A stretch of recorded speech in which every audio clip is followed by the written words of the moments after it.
Welcome back. Now, as you just heard Alex Jones and Joe Biggs talk about the tragic shooting in Chattanooga, Tennessee, this is a case yet again, as they pointed out, of a no armament zone, a victim disarmament zone being shot up. This is the way they described it. The survivors of the first location, of course, he was killed at the second location. I believe the 4 Marines who were killed died at the second location. But at the first location, they said, well, we heard these shots, and that kind of sparked our attention. They say they got on the ground, they barricaded themselves in a safe place. They estimated that there were 30 to 50 shots fired. There you go. That's the response. That's the way we're supposed to do this. We're supposed to duck and cover, perhaps grab some scissors, some Windex that, throw some staplers at him if he comes to the door. That picture of what happened at that recruiting center, in that strip center, of course, there were multiple branches of the service that had recruitment offices there in that strip center.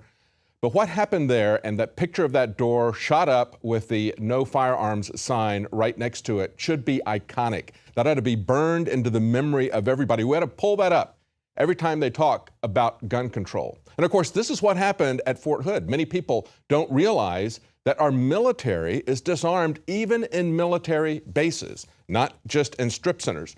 What we do know now about this shooter, Mohammed Yusuf Abdulaziz, as they are saying, was the shooter. He is a naturalized citizen from Kuwait. He is originally from Kuwait. And of course, just before this happened, ISIS tweeted out, #Chattanooga. They said, "Oh, American dogs, soon you will see the wonders." And that happened at about a half hour or so before the shooting. And then, of course, as they report this in heavy.com, they report those facts. And then the third fact is his motive is not yet known. Really? We can't draw that conclusion? Is that too much of a conclusion to draw? Really, when you've got somebody that's from Kuwait, an Arabic guy, apparently some ISIS site tweets out there's going to be a shooting, but of course we don't really know what the motivation is. We're supposed to pretend. That is the blindness of political correctness. That's the blindness of the mainstream media. And it is nowhere more evident than when we talk about Jade Helm. Look at the way it was reported in RT. This is just one example of many, many. And of course, people all over mainstream media are ridiculing Alex Jones, InfoWars, anyone who is suspicious of what's going on. They say, of course, that there's going to be 1,200 troops from all U.S. military branches, including some 200 special forces, special operations forces. We don't really know the exact number because the slide that we saw said there were going to be 1,200 troops in Texas. So that would be 1,200 in Texas alone. But of course, that didn't break it down as to how many were special forces and other branches. So we continue to see these different figures out there. And that's just one factoid, which illustrates how they will not tell us exactly what's going on, or just tell us enough to get us suspicious. That's what the Washington Post pointed out when they said it would be good if you didn't want people to have these paranoid conspiracy theories, as the Washington Post puts it. It'd be good if you would let us cover the actual exercise. They said, no, you can't do that.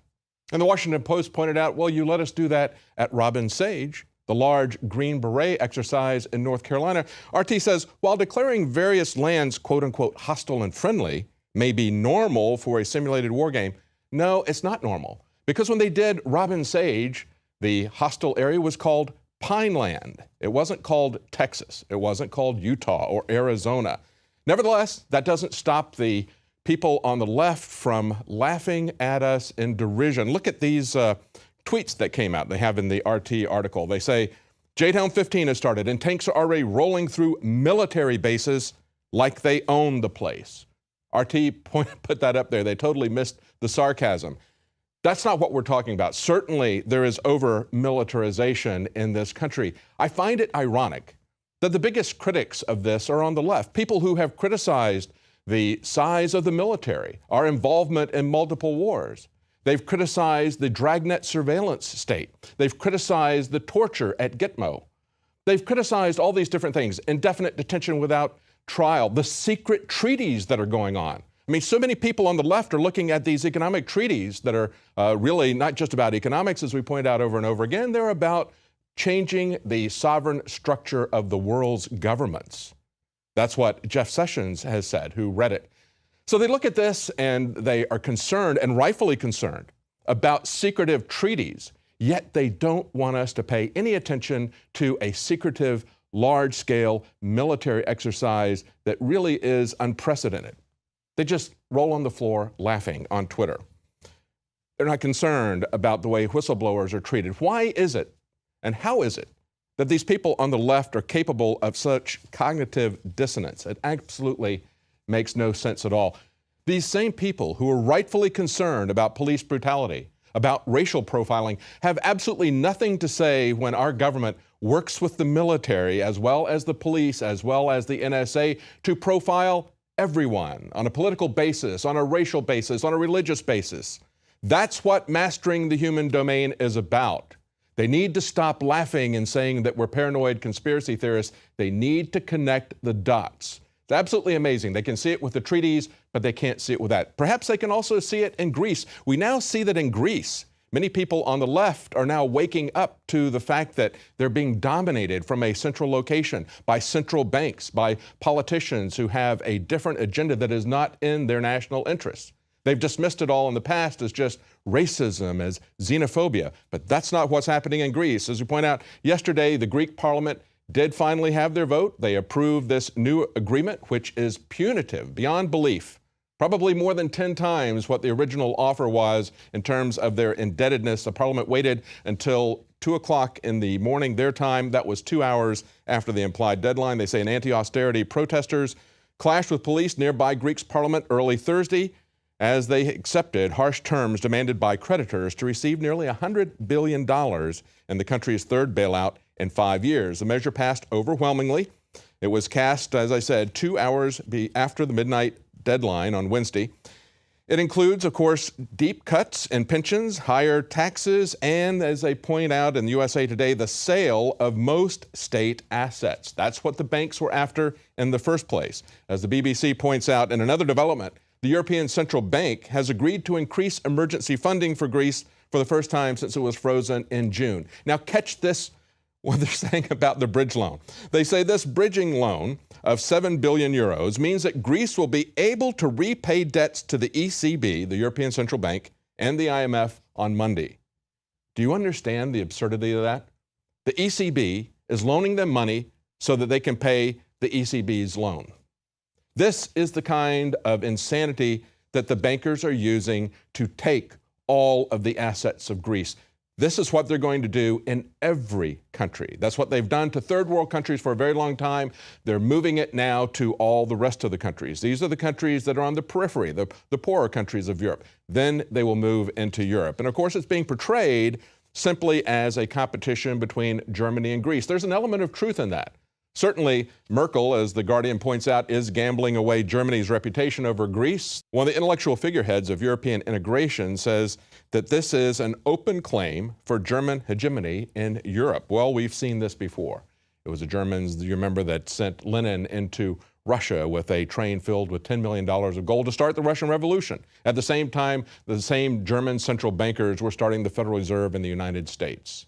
They created the Bilderberg Group, which created the plan for the European Union and the euro. Now we have Prime Minister David Cameron is accusing people who oppose a transatlantic treaty as saying that they are trying to poison the pack. He says they're telling us we will all be force-fed chlorinated chicken.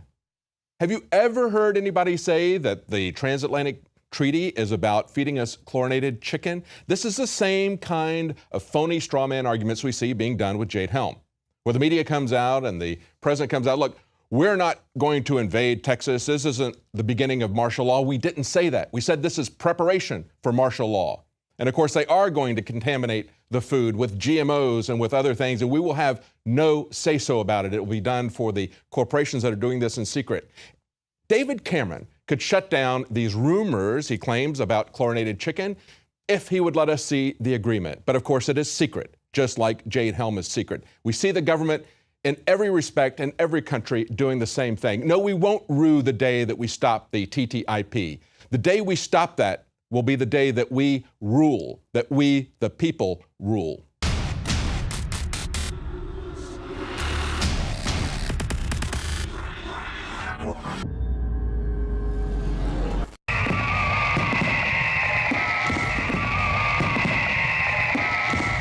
To celebrate the birth of our country and give a big thanks to all the info warriors out there, we are now offering free shipping on every item shipped out of the InfoWarsStore.com warehouse. That's free shipping on all t-shirts, books, and DVDs. Free shipping on Molon Labe and 1776 belt buckles, which are also 25% off while supplies last. Free shipping on all of our InfoWarsLife.com nutraceuticals. If it's in the InfoWarsStore.com warehouse, it's shipping for free, all during the month of July. It's our way of saying thanks to the true heart and soul of this operation, who stand beside us and support us as we wage an info war for liberty and freedom for all. InfoWarsStore.com, free shipping for the month of July. This is the way they described it. The survivors of the first location, of course, he was killed at the second location. I believe the 4 Marines who were killed died at the second location. But at the first location, they said, well, we heard these shots, and that kind of sparked our attention.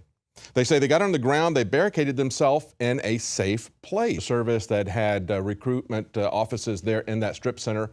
But what happened there, and that picture of that door shot up with the no firearms sign right next to it, should be iconic. That ought to be burned into the memory of everybody. We ought to pull that up every time they talk about gun control. And of course, this is what happened at Fort Hood. Many people don't realize that our military is disarmed even in military bases, not just in strip centers.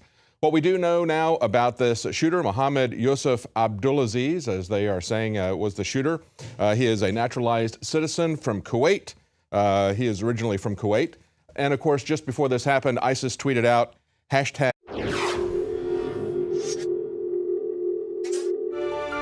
Welcome back. Now, as you just heard Alex Jones and Joe Biggs talk about the tragic shooting in Chattanooga, Tennessee, this is a case yet again, as they pointed out, of a no armament zone, a victim disarmament zone being shot up. They estimated that there were 30 to 50 shots fired. There you go.